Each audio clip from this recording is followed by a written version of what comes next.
车型空调开启时有异响，听一下，看看你的车是不是这个声音。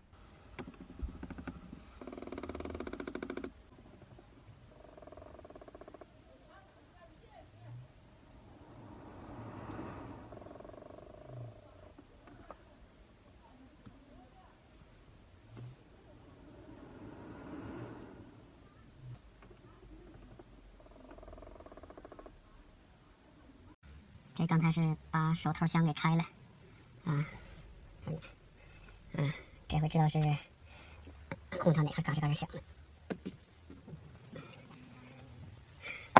手套箱，这个黑色的齿轮跟那个白色的齿轮，说不好它两个是哪个响啊？肯定是它俩有响的地方。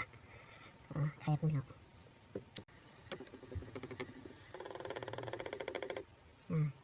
明显感觉这个地方发涩，它的响，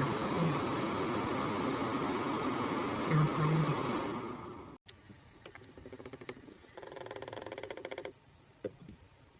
好，感谢车友提供的素材啊，车友是非常的强大啊，基本找到问题所在拆开手套箱啊，就能看到这个位置了。那么如果你也有这样的问题呢，记得啊，我们车都是在保的啊，你要到售后维修去找这个师傅去看一下，把这个视频给他看。这个齿轮的位置啊，我估计抹点黄油就能解决啊，那具体呢